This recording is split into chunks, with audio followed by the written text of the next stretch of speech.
अब हजुरको म्युट भएको छ क्या?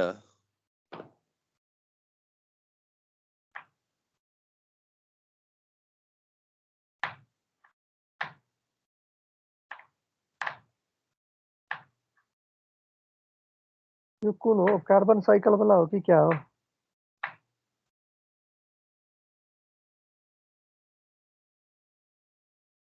होइन हाइड्रोकार्बनको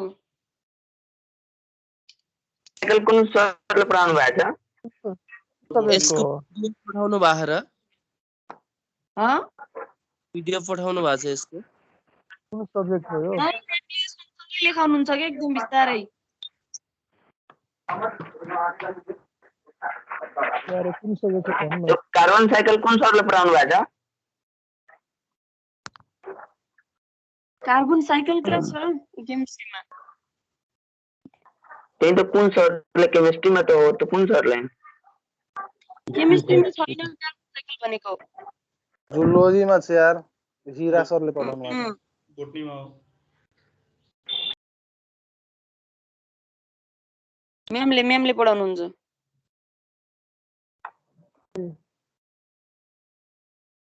यो के बोटनी हैन? यो केमिस्ट्री हो। केमिस्ट्री हो, अर्ग्यानिक केमिस्ट्री। ओ भाइ सुतेर उठाए जाओ बन्धु अघि त्यो सरको पढाइले सुतिसकेको थियो म त। त्यो त सार्ने त हो झ्याउ। सरले त त्यो- पुरै रिडिङै गर्नुहुन्छ है। बोर्डनीको सरले नोट्स पठाउनु भएको?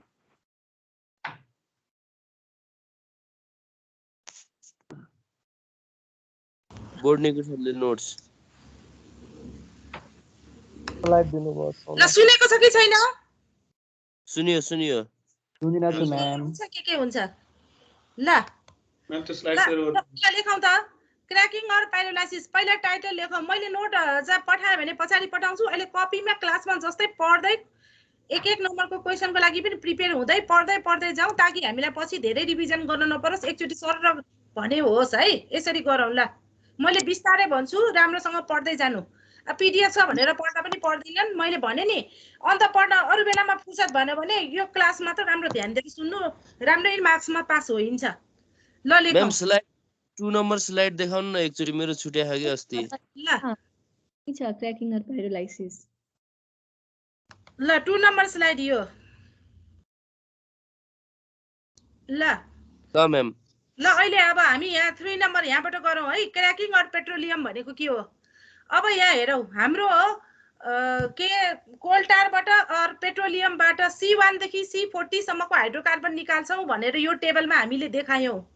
अब C1 देखि C40 सम्ममा हामीले व्यापक प्रयोग गर्ने C1 देखि C12 हो। हामीलाई C1 देखि C12 सम्म भए पुग्छ। 12 भन्दा माथिको चाहिदैन र यिनीहरुको माग धेरै छ।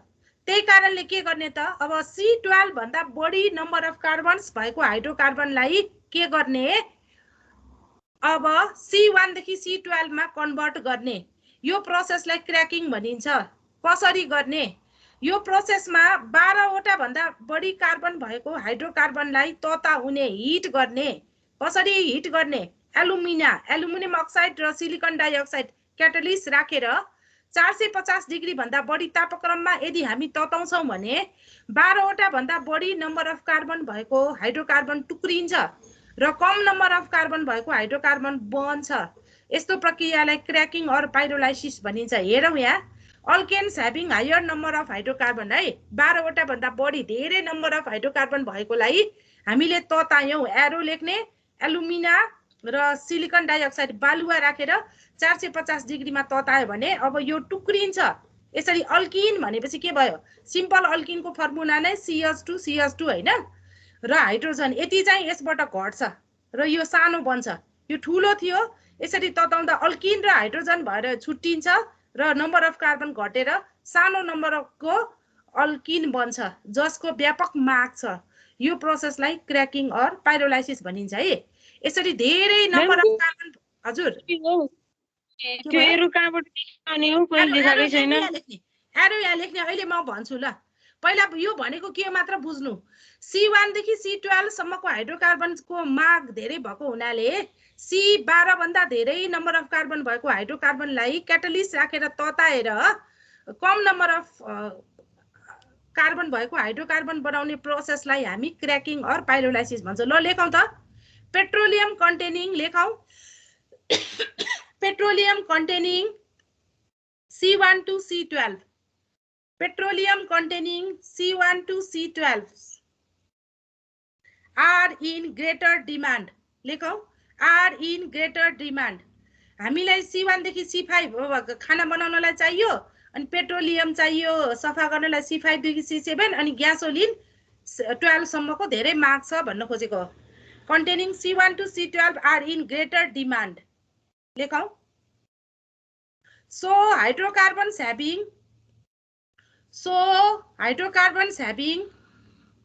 higher number of carbons भनेको 12 भन्दा माथि भन्न खोजेको higher number of carbons are heated in presence of लेखौं catalyst alumina Al2O3 in presence of catalyst Al2O3 अनि slash SiO2 alumina र silicon dioxide SiO2 at above 450 degree centigrade 450 भन्दा माथि at above 450 degree centigrade यसो गर्दा के हुन्छ अनि to break down टुक्रिन्छ to break down into hydrocarbons मा टुक्रिन्छ to break down into hydrocarbons having less number of carbon hydrocarbons having less number of carbon यो definition भयो। एक नम्बरको क्वेशनमा यति आन्सर लेखे पुग्यो। ल अनि यो लेखौं त alkanes having लेखौं यता रिएक्टेन्ट साइडमा alkanes having higher number of carbon alkanes having higher number of carbon alkanes having higher number of carbon अनि एरो लेखौं एरो लेखौं त्यसपछि एरो लेखौं एरो को माथि यो लेखौं Al2O3 मैम के भन्नुभएको एकछिन फेरि भनिदिनु न alkanes having higher number of carbon लेखौं त यतापटि रिएक्टेन्ट साइडमा alkanes having higher number of carbon भनेको 12 भन्दा माथि alkanes having higher number of carbon अनि एरो लेखौं एरो को माथि यो लेखौं Al2O3 slash SiO2 अनि 450 degree centigrade slash 450 degree centigrade लेखौं अनि एरो को उतापट्टि रिएक्टेन्ट साइडमा लेखौं एरो को उतापट्टि लेखौं alkenes having less number of carbon alkenes having less number of carbon alkenes having less number of carbon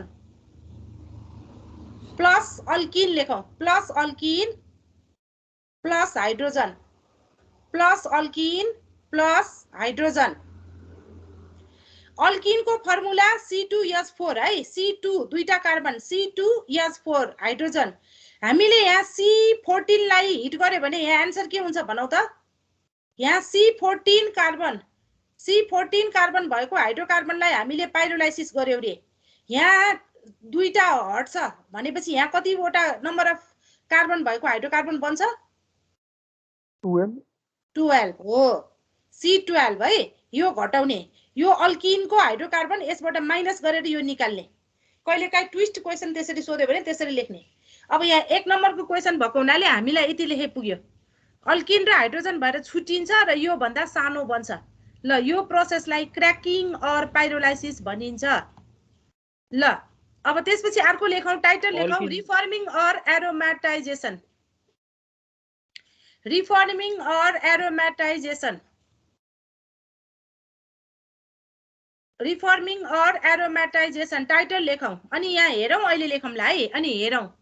अब यहाँ हेक्जेन है हेक्जेन भनेपछि 6 वटा कार्बन भएको यो हेक्जेनको फर्मुला लेख्दाखेरि टुप्पोमा जहिले पनि 3टा हाइड्रोजन हुन्छ टुप्पोमा CH3 यो टुप्पोमा पनि CH3 किनभने कार्बनको 4वटा बन्ड हुनुपर्छ है त्यही कारणले टुप्पोमा CH3 लेख्ने र बीचमा CH2 लेख्ने बीचमा CH2 किन लेख्ने दुईतिर जोड्नु पर्यो नि एउटा यो कार्बनसँग यो एउटा कार्बनसँग त्यसैले बीचमा CH2 हुन्छ धेरैले मिस्टेक के गर्छन् बीचमा CH3 लेख्छन् छेउमा CH2 लेख्छन् त्यसैले छेउमा CH2 लेख्यो भने त कार्बनको संख्या पुगेन 3टा मात्र बन्ड भयो बीचमा CH3 लेख्यो भने 5वटा बन्ड भयो लेख्दाखेरि एकदम विचार गर्नुपर्छ नम्बर काटिने यही कारणले हो है CH3 टुप्पोमा हुन्छ है CH3 अनि CH3 अब हेक्जेनको फर्मुलामा 6वटा कार्बन दायाँ एउटा गयो बायाँ एउटा गयो दुईटा गएपछि 6 मा 2 घटाउनु 4 CH2 4वटा लेख्नु दिस इज हेक्जेन अब यसरी हेक्जेन भन्ने open chain compound straight chain alkane सिधै चेन स्ट्रेट चेन अल्केन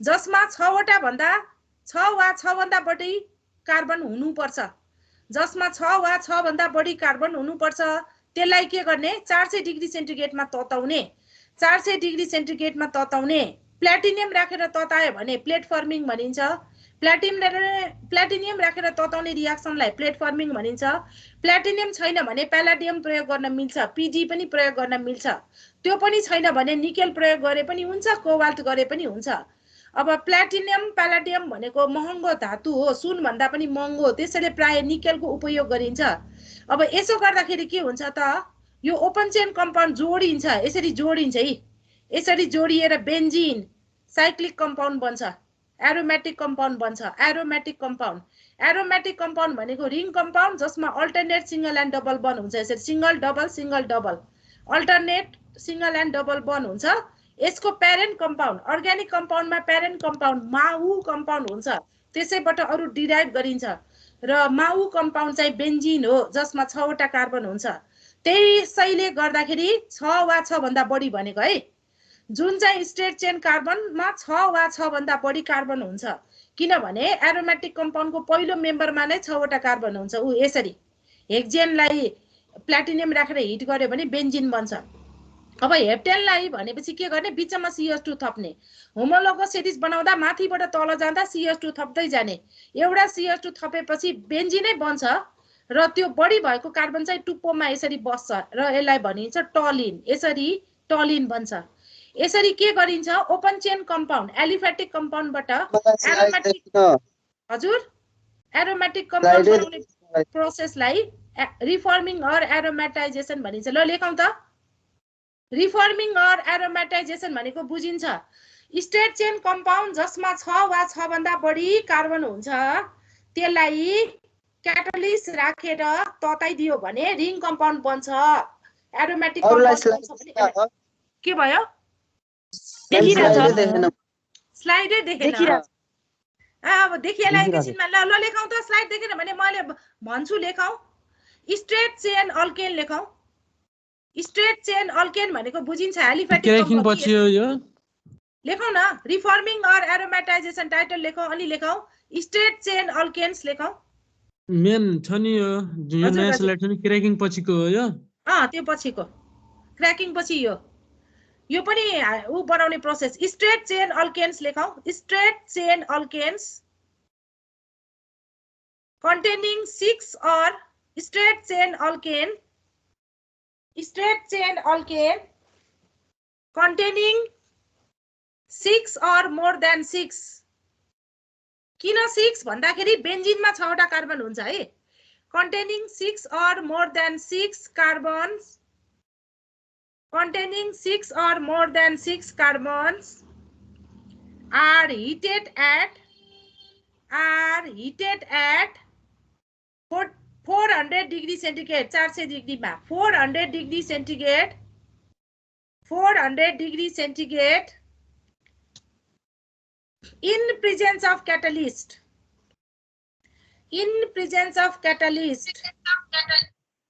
के भयो in presence of catalyst like platinum लेखौं PT platinum use गरेको रियाक्सनलाई प्लेट फर्मिङ भनिन्छ एक नम्बरको क्वेशनमा आयो भने यसरी लेख्ने प्लेटिनियम युज गरेर रिफर्मिङ गर्यो भने त्यसलाई प्लेट फर्मिङ भनिन्छ प्लेटिनियम ब्र्याकेटमा लेखौं platforming platinum platforming लेखौं और पैलेडियम पीडी लेखौं or PD palladium or nickel Ni or nickel or cobalt Co or cobalt to convert into aromatic. To convert into aromatic. Aromatic भनेको bracket में लेखौं. Aromatic भनेको ring compound. यस्तो ring compound. Bracket में लेखौं ring compounds having alternate. Ring compounds having alternate single and double bond. Ring compounds having alternate single and double bond. Bracket close गरौं. Alternate single and double bond. Bracket close गरौं अनि compounds लेखौं. अनि compounds लेखौं. ल अब reaction लेख्ने. Hexane लेख्ने. Hexane है. Hexane भनेपछि 6 वटा कार्बन. टुप्पोमा CH3 CH3 अनि बीचमा 4 वटा CH3 होल 4 लेखे नि हुन्छ है. यसलाई छोटो फर्ममा यसरी लेखौं. CH3 अनि 4 वटा CH2 लेखौं. ब्रैकेट भित्र यो लेख्ने हो कि यो कसरी लेख्ने? हैन यसपछि यो लेखौं. CH3 यसरी लहरै लेखे पनि हुन्छ. CH3 ब्रैकेटमा लेखेर 4 लेखे पनि हुन्छ. और यस्तै लेखौं. CH3 लेखौं. 4 वटा CH2 लेखौं त. CH3 एउटा लेखौं अनि 4 वटा CH2 CH2 CH2 CH2 लेखौं. अनि टुप्पोमा CH3 लेखौं. लेख्ने तरिका मैले भने नि छेउमा जहिले पनि 3 हुन्छ, बीचमा जहिले पनि 2 हुन्छ है. हडबडमा प्राय यहाँ मिस्टेक गर्छन्. अगाडि 2 राख्छन्, बीचमा 3 राख्यो भने मिलेन रिएक्सन. नम्बर दिदैन काट्छ. यसरी लेख्ने है. CH3 4 वटा CH2 अनि CH3 लेखौं. अनि एरो लेखौं. एरो एरोमा 400 डिग्री सेन्टिग्रेड लेखौं.